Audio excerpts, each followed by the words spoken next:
Halo guys, kembali lagi bersama gua Nandi. Pada video kali ini gua akan membahas film psikopat berjudul VACANCY. Tidak lupa gua selalu mendoakan agar kalian dan keluarga sehat selalu ya. Oke guys, biar enggak kelamaan langsung saja kita mulai pembahasannya. Film diawali dengan sepasang suami istri yang sedang melakukan perjalanan sepulang pesta keluarga. Saat ini perjalanan pulang ke rumah mereka tidaklah semulus saat mereka pergi. Dikarenakan si suami yang bernama David tidak ingin lewat jalan tol dan memaksa lewat jalan pintas.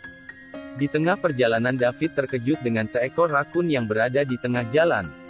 Ia berusaha untuk tidak menabrak hewan itu sebisa mungkin, yang dimana Amy jadi terbangun dari tidurnya. Berjam-jam di perjalanan membuat David dan Amy semakin ngantuk dan tidak tahu sebenarnya mereka akan menuju kemana. Dari dalam mobil juga terdengar suara mesin mobil mereka memberikan tanda-tanda ingin mogok.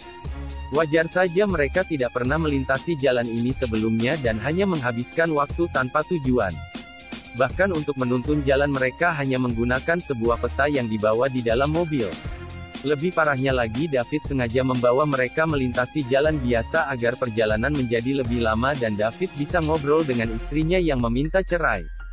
Tidak lama kemudian mereka melihat sebuah bangunan dan pom bensin yang terdapat di pinggir jalan. David pun mampir ke pom bensin itu agar mesin mobilnya bisa diperbaiki untuk sementara. Tapi tidak ada seorang pun yang terlihat di tempat itu. Namun mereka dikejutkan dengan kehadiran seorang pria yang bertanya mereka ingin menuju kemana. Lalu David menjelaskan bahwa ia ingin menuju ke sebuah kota bernama Doni. Tapi sepertinya mesin mobil David mulai rusak dan harus diperbaiki. Mendengar hal itu, pria yang menjaga tempat itu berkata bahwa jalan sudah terlewat dan harus putar balik. Jaraknya sendiri kurang lebih sekitar 48 km dari tempat ini. Dengan jarak sejauh itu, pria penjaga pom menawarkan untuk memeriksa mesin mobil David agar ia bisa sampai di tujuan tanpa kendala. Setelah selesai diperiksa, mesin mobil David pun tidak bersuara lagi dan berfungsi seperti biasa. David juga bertanya kepada pria itu untuk memberi tahu jalan mana yang akan membawa mereka ke jalan tol. Itu pun berbaik hati dan menjelaskannya secara detail satu persatu. David yang tidak enak pun memberikan uang sejumlah $20 sebagai ucapan terima kasih. Kemudian David dan Amy kembali melanjutkan perjalanan sesuai instruksi dari pria penjaga pom, tapi anehnya setelah diperbaiki mobil David malah ngadat-ngadat dan mogok secara tiba-tiba. Mau enggak mau mereka harus menepi dan meninggalkan mobilnya dengan berjalan kaki ke pom bensin yang mereka datangi tadi. Saat sampai, ternyata pom bensin dan bengkelnya sudah tutup karena terlalu malam.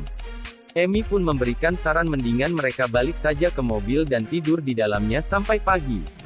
Namun, David tetap bersikeras untuk mencari pria penjaga pom tadi. Kebetulan di sebelah pom bensin itu terdapat sebuah hotel yang masih buka 24 jam. Mereka masuk ke dalam hotel itu dan mendengar suara teriakan wanita yang begitu keras. Amy yang semakin curiga dengan tempat ini memaksa David untuk balik saja. Tapi David malah bandel dan terlanjur menekan bel di tempat reservasi. Tidak lama dari itu, terlihat seorang pria berkacamata yang berprofesi sebagai manajer hotel. David yang mendengar suara teriakan wanita pun bertanya dari mana asal suara itu. Ternyata, suara itu berasal dari film yang ditonton si manajer hotel. Tanpa bertele-tele, David kembali bertanya, apakah penjaga pom bensin yang ada di sebelah masih bertugas atau tidak? Dari pertanyaan itu si manajer hotel langsung menjawab bahwa pria tersebut sudah pulang dan akan kembali besok pagi. Dikarenakan David enggak ngerti soal mesin mobil, jadinya ia terpaksa untuk menunggu pria tersebut sampai pagi hari. Si manajer hotel juga menawarkan untuk menginap di hotel ini saja sampai pagi sudah tiba. Apalagi hotel itu hanya bersebelahan dengan pom bensin yang mereka cari. Ya, malam itu juga David pun setuju dan membayar harga kamar hotel untuk satu malamnya. Setelah selesai David dipersilakan untuk check-in di kamar nomor 4. Sampai sejauh ini semuanya berjalan lancar dan tidak ada yang mencurigakan sama sekali. Kamar hotel yang akan ditempati oleh David dan Amy memanglah terlihat sangat luas. Namun kamar hotel ini terlihat sudah tua dan minim perawatan sama sekali. Air kerannya saja mengeluarkan tanah dan berwarna kecoklatan. Tapi yang mau gimana lagi, namanya juga menginap karena terpaksa dengan keadaan. Selimut di kamar itu juga sudah berdebu dan kusam seperti tidak dicuci sedikit pun. Perjalanan yang begitu melelahkan membuat Amy dan David tidak sabar untuk beristirahat. Enggak lama dari itu, telepon di kamar hotel itu berbunyi secara tiba-tiba. Amy pun mengangkat panggilan itu, tapi tidak ada suaranya sama sekali. Pintu kamar hotel mereka juga digedor-gedor entah oleh siapa, malam-malam begini. Yang penasaran pun memeriksa kondisi luar tapi tidak ada siapapun yang terlihat. Telepon di kamar itu juga kembali berbunyi tapi tetap saja tidak ada suaranya. Pintu kamar mereka terus digedor-gedor, begitu juga pintu yang terhubung dengan kamar nomor 3. Dalam kondisi lelah dan juga penasaran, David pun emosi dengan suara-suara yang mengganggu mereka. Bukannya makin mendingan, David dan Amy malah terus diganggu tanpa alasan sama sekali. David menyuruh orang yang berada di dalam kamar untuk keluar dan selesaikan semua masalah dengan David. Tapi anehnya giliran disamperin malah tidak ada suara yang terdengar. Lalu David pun berjalan menuju ke meja reservasi untuk mengadu kepada manajer hotel. David berkata bahwa ada customer lain yang mengganggu mereka sejak awal masuk. Ia meminta agar manajer hotel itu mau memeriksanya dan menegur orang di kamar nomor 3. Tapi masalahnya, manajer hotel itu berkata bahwa malam ini hanya ada David dan Amy yang menginap di hotelnya. Pada akhirnya David menyuruh manajer itu untuk memeriksa dan membawa pistol yang berada di atas pintu. Lalu, David pun kembali masuk ke kamarnya dan berkata kepada Amy bahwa semuanya akan diurus oleh manajer hotel. Hanya saja Amy tetap memiliki perasaan yang tidak enak dan memaksa David untuk pergi dari hotel ini. Namun, saran Amy tidak dituruti oleh David yang sudah terlalu lelah. Sebelum tidur, David ingin menonton TV terlebih dahulu. Tapi tidak ada satupun siaran yang dapat ia tonton di dalam hotel itu. Bagaimana bisa hotel dengan kamar sebesar ini? Tapi siaran TV-nya tidak jernih sama sekali. David yang bosan pun mengambil sebuah kaset yang ada di atas TV tersebut dan memutarnya saat itu juga. Awalnya David mengira bahwa video di kaset itu adalah sebuah film biasa yang dimana dari tampilan video itu terlihat beberapa orang disiksa secara sadis. Namun tiba-tiba David menyadari satu hal yang dimana lokasi kejadian video ini sama persis dengan kamar hotel yang ia tempati. Mulai dari gorden, rak TV, dan juga lampu. Semua interior yang ada di video itu 100% sama dengan yang ada di hotel ini. David juga menemukan letak kamera yang merekam semua kejadian itu dan tidak main-main, posisi dari kamera yang diletakkan juga sangat sulit ditebak dan tersembunyi. Saat mereka sedang memperhatikan lagi rekaman itu, tiba-tiba seluruh listrik dipadamkan dan mulai kedap-kedip begitu saja. Pintu kamar hotel David dan Amy juga digedor-gedor lagi oleh orang misterius. Jujur saja tingkat ketegangan pas gua lagi nonton film ini memang di luar dugaan gua. Dari kejadian itu, David pun mulai sadar kalau si manajer hotel pasti terlibat dari semua ini. Yang dimana ia sengaja membiarkan para tamunya untuk menonton rekaman tersebut. Lebih sialnya lagi, satu-satunya jendela kamar mandi ternyata sudah dipaku entah oleh siapa. David langsung membuat rencana untuk kabur dari hotel itu dengan mematikan lampu terlebih dahulu.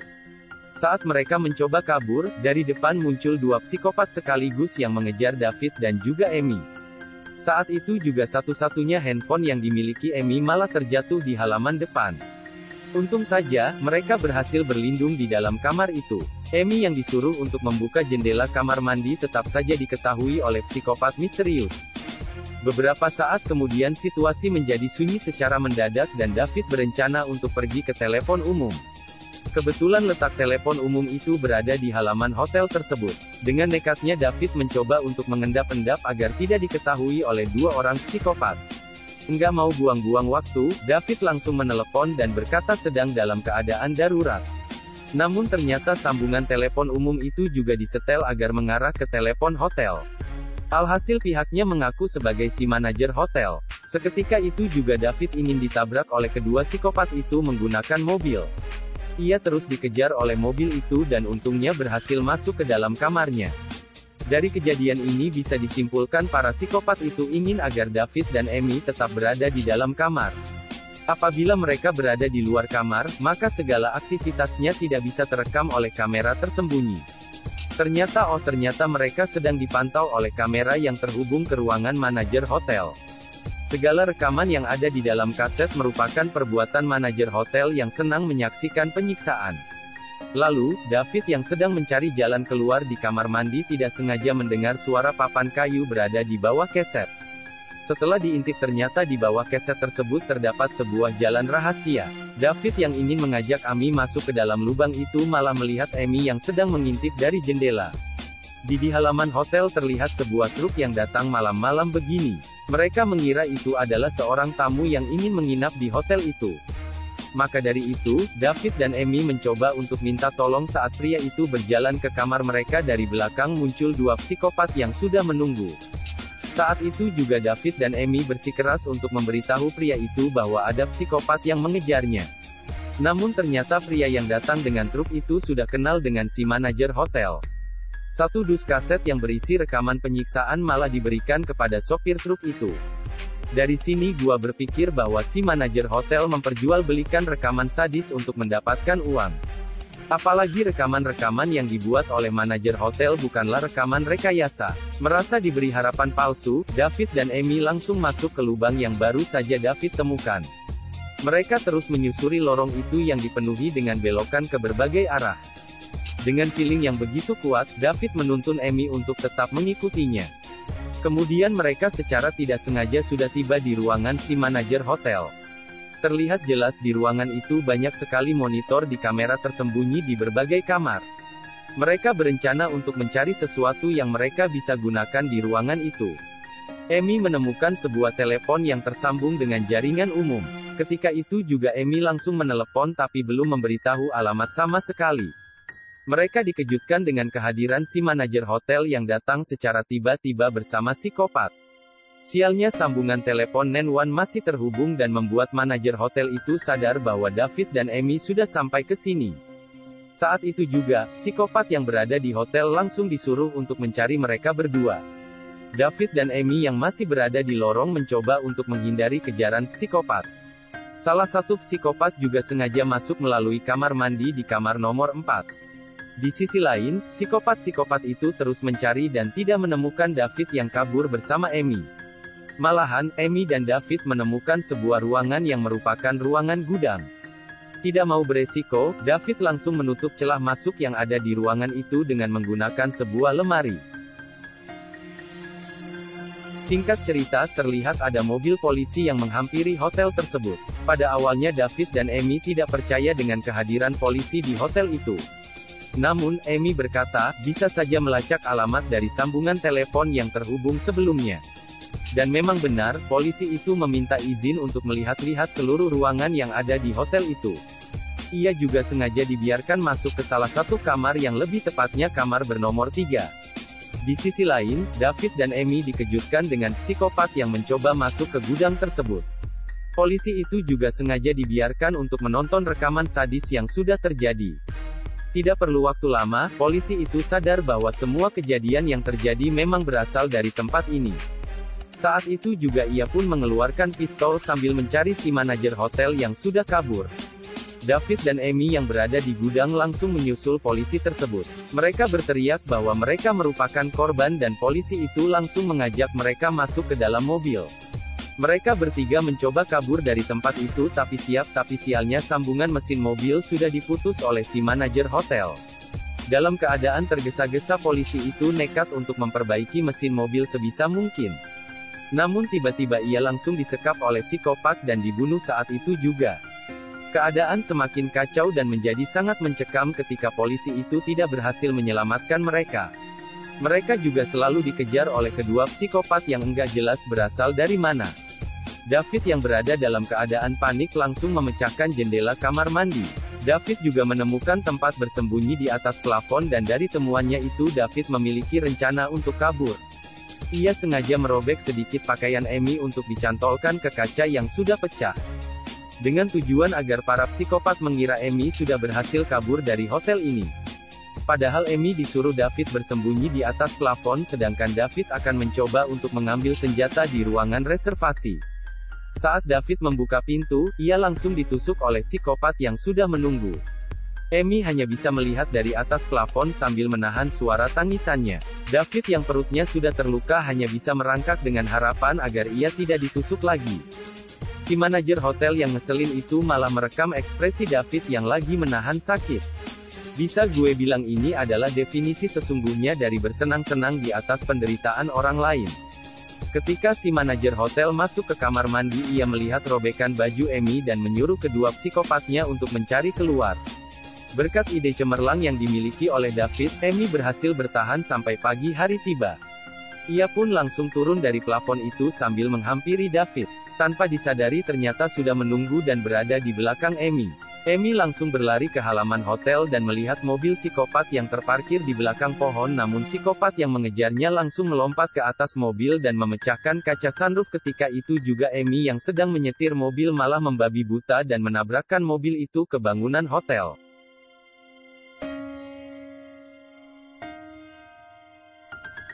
Untung saja di depan mobil itu terdapat psikopat lainnya. Alhasil tabrakan maut tidak terhindarkan dan kedua psikopat langsung tewas di hotel itu.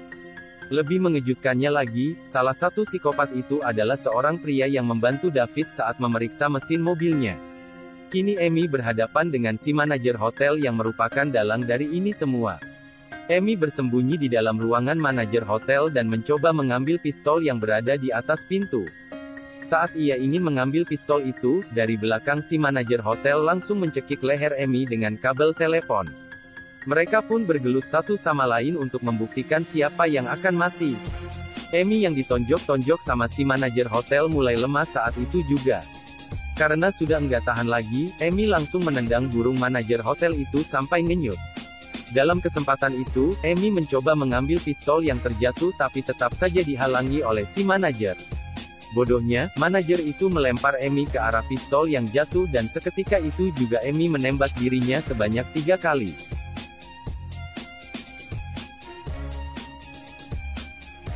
Amy yang berhasil selamat pun langsung menghampiri suaminya yang tergeletak. Tapi hebatnya, David masih sadarkan diri walaupun dalam keadaan yang sangat lemas. Amy yang melihat David sekarat langsung mencari handphone di kantong manajer hotel dan menghubungi. Pada akhirnya Amy pun berhasil memberitahu posisinya secara detail dan tinggal menunggu kedatangan pihak berwajib. Ya pada intinya kalau kalian mau menginap di suatu tempat, pastikan dulu tempat itu aman ya, guys. Semoga penjelasan gua dari alur cerita film VACANCY bisa kalian mengerti ya. Sampai ketemu lagi di video berikutnya. Gua Nandi cabut dulu, dadah.